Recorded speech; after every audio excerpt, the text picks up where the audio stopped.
Nice job.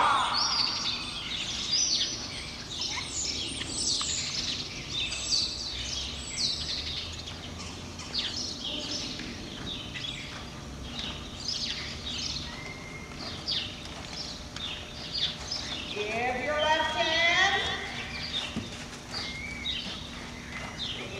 Give your left hand.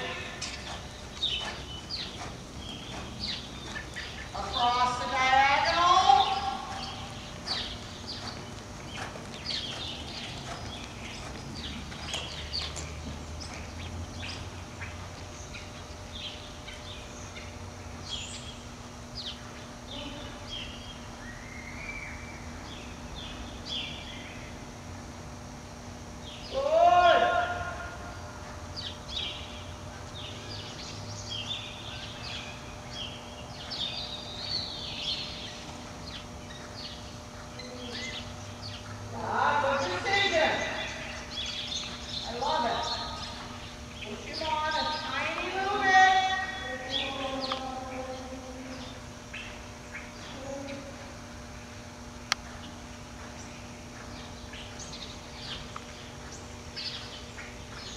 Remember, if you hold, he will hold. And from the very beginning, our success came from giving. Right?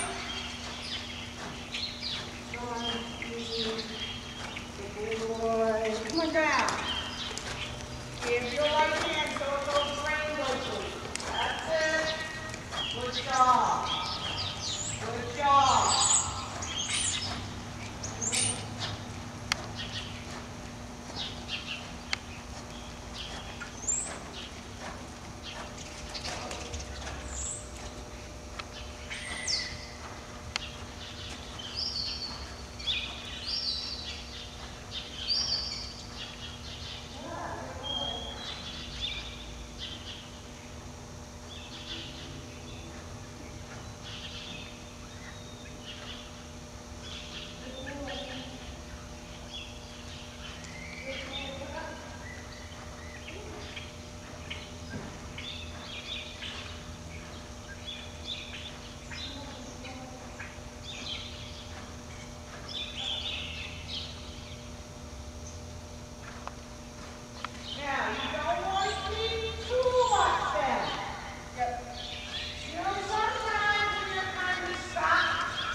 Now let's go back to the circle. It's fine, but it's not as good as it was. Yes. Let's walk. Come ahead. Walk. Come ahead.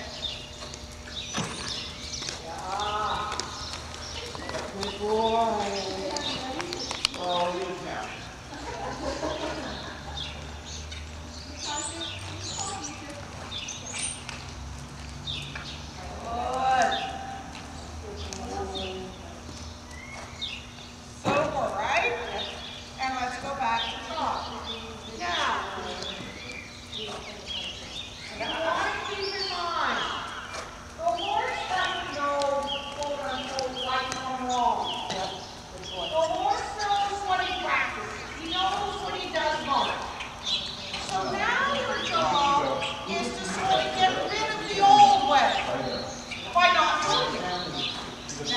That's easy for me to say, sitting on my little bench here. But if it's all falls apart and it's not getting better, then you want to go back and find a way to get it. Your walk is your best. Being on a circle is your second best. We don't have a third best. But if it's just not working, go back and see, to the circle, go back to the walk, and see if you can get back with you. Let's go loose training just a moment again. Just go what? Loose training. Okay, I have one question right here. Absolutely. So, now I'm getting better, but then now he's looking for support from the base. He's getting tired. Yeah, so just give him... Just go loose train him. Okay. So, we should Okay. You know, I used to break horses in a walk when I first became a professional, and many of the best rides I ever had were on a newly broken horse. Because they had no resistance. You know? So what makes them resist? They get tired. Their muscles start to hurt. They don't understand. They're being asked something they're not ready to do. They're being asked in a situation that isn't conducive to their focus. Whatever.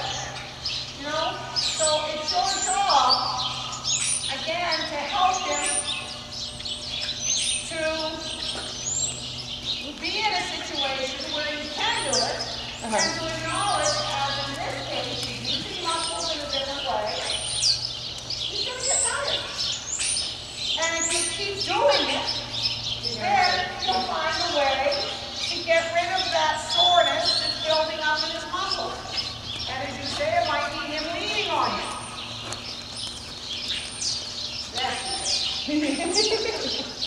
Now, while you're walking, I'd like you to take the jumping position again, right down. That's it. Drop, let the weight drop into your ankle. Good. Stop. Let it totally relax that leg down. Done. And sit again. Good. Good. Just keep your circle large. Stop. Keeping it there. That's about where your leg goes. That's a good saddle for your galloping and jumping. It doesn't help you. Nothing terrible about it, but it doesn't help you on the flats. Yeah. And, you know, you were the one that said it when I said figurine.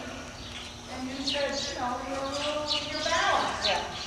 You've got to find your balance that doesn't relate to his mouth.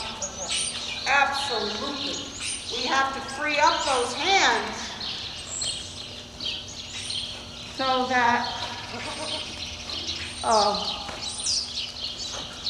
you can use your hands purely for communicating.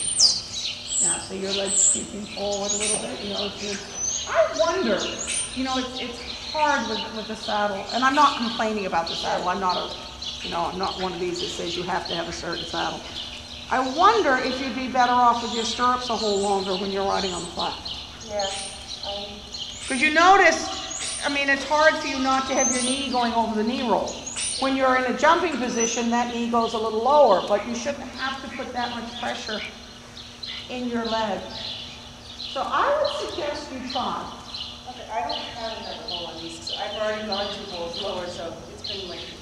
So I don't have actually another hole here, unfortunately, but I should definitely get another one.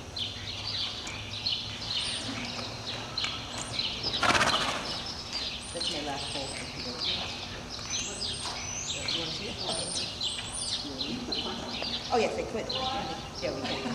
We don't have a whole punch here in this right No. Yeah, oh, But I'll definitely put in another hole and do that. And it'll be awkward at first because Yeah. you're used to it. But just stop a moment. Let your leg go. Let your leg go. That way. See, your stirrup is hitting you here. I'd like it to be hitting me here. I mean, you know, a higher level or a serious dressage rider, the stirrup's going to hit them about here. I'm asking that it be just below, where's your ankle bone? There's your ankle bone. Just below your ankle bone. Okay. And I think that'll help you to get your leg under you. Okay, sure. Okay? Yeah. Super. So any questions? No, that was great. That was actually exactly what I've been trying to work on. Really nice job. So, And it's not going to work as easily when I'm not here dictating, but keep coming back to the wall. Remember, when you've got the video, the route that I took, what I did in one direction. I mean, I was experimenting in the beginning. I guessed pretty quickly what would work, the little leg. Yeah, you tell me like, what were you seeing that, like, because one side you're like, work leg yield, the other side. Because first of all, I wanted to get him a little to the outside rein. You have a tendency to hold your right rein. Yeah, well, it's funny because my tendency's been to grip my left rein, so I think Okay, so maybe you were overdoing it. Yeah, and so you totally dinged me on that, and I had no idea, so that's great. Yeah. So, so generally the bend and the little bit sideways. Okay, yeah. You know, and the give. And I had no idea about giving the outside rein. Well, again, you know, when I first started teaching 100 years ago, and I did clinics, the lesson was always getting the horse into the outside rein. Now, about 10 or more years ago, maybe 20 years ago, it started being giving the outside rein because everybody had this outside rein. Yeah. You know? And it's not that you hold the horse. Ultimately, truly, your goal is to have the horse absolutely even on both reins. And you can put him to the outside rein, or you could even put him to the inside rein if you wanted. And no matter how much pressure there is, there's always going to be elasticity. There's a resisting for a moment, but then you have to go with the horse. It was a revelation, so thank you. Yeah. And again, when in doubt, give. Okay. Sometimes it won't work. Sometimes it will. Great. Thank you Okay? so much. You're very welcome. Thank you. I enjoyed it.